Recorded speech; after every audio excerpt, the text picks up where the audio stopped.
How are we doing, everyone? This one's going to be a little bit about a new aquarium that I'm setting up and the stand.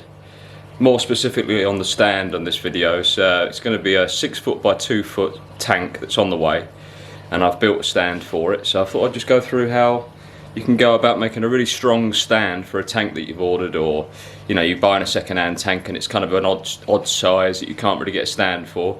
It just goes to show you can build something really strong that will work and do the job. Alright, let's have a little look, see what we think of it. So as you can see, it's a fair size stand. It's 6 foot long, 2 foot wide, and it's about 3 foot high I've made it, which is probably a bit higher than your sort of standard kit tank stands that you would get with the tank, you know, all sort of ready to go. They're usually around 2.5 feet high.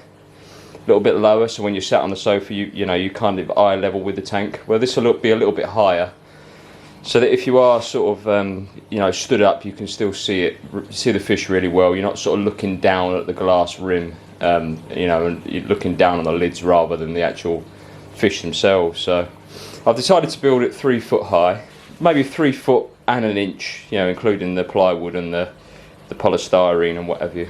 If you want to build a really strong wooden stand for a tank that you've got on the got come in, or you bought a second-hand tank and it's an odd size, the best thing that I've found is to use 2 by 4 inch wood, or 4 by 2 we call it in the UK. I think you call it 2 by 4s in the US. It's just shy of 4 inches wide by 2 inches, you know, the other dimension across 2 inches. But it's a really strong construction. You're sort of using the wood itself to have the weight of the tank resting on the wood the whole way down to the floor, rather than if it's sat on screws and the screws taking the weight of the tank. You're not using the screws at all, really. The screws are just sort of holding the wood together. You know, they're not structural. Well, I've only used one cross brace in the middle because I've gone for a plywood top to it, and bearing in mind the majority of the weight of a glass tank is going to be on the corners. And I believe you guys in the US, most of the tanks you buy have a rim on the bottom, which spreads the load to the corners anyway. In the UK, we can tend to get more rimless tanks.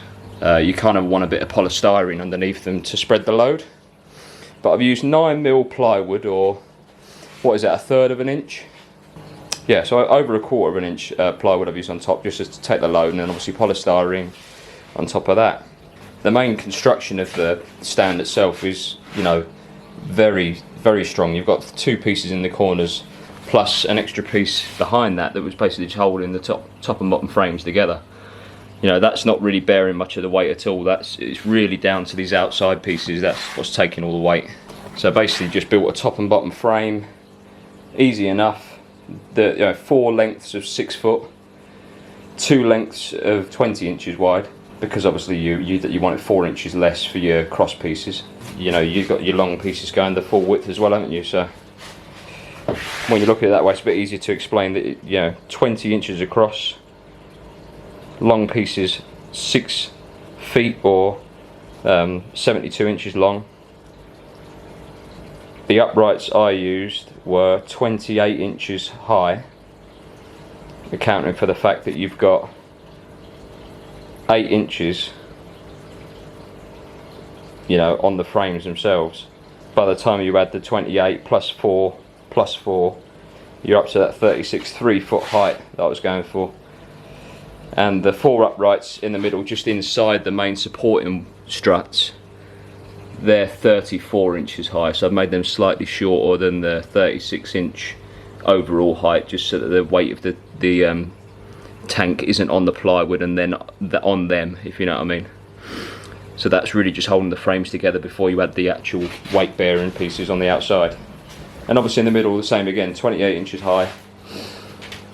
And on that I've decided to drill through the frames, you know, so the screws are going directly into the uprights.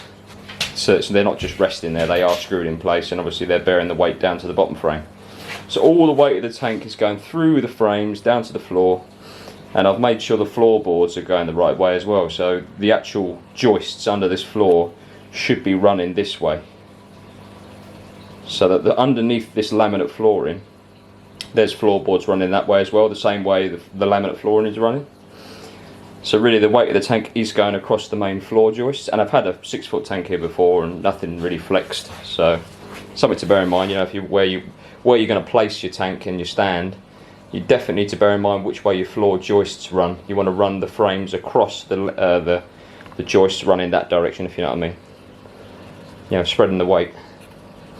But yeah, there's a lot of people on YouTube that build these sort of stands, and they definitely seem to be the way to go. Some people build them slightly differently to others.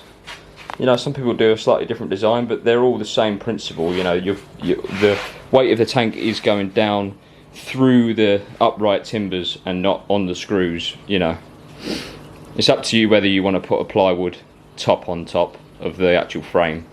It's just because here in the UK we use mostly rimless tanks, top and bottom. So I've just basically decided to go belt and braces and add a piece of plywood, then the polystyrene for good measure. But yeah, just a quick video just to show you what I'm on with next. And the plan is to have a South American cichlid tank in this 180 gallon aquarium, or 680 litres.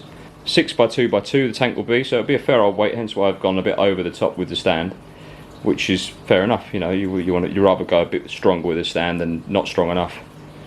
I was originally going to leave the outside pieces off and just have the inside piece, but in the end I just thought, let's just go the extra hog and just go for the extra uprights as well, just for good measure. But yeah, there we go. If you want to build a really strong stand, or you've got an odd sized tank to build a stand for, just go for this design. It's the best way to do it. And if you are going on a first floor, maybe just bear in mind which way your joists are running, and go to an outside wall that basically goes to the outside of the house. Alright everyone, so I hope that was a little bit useful for you, just to go through about how to build a stand really strong.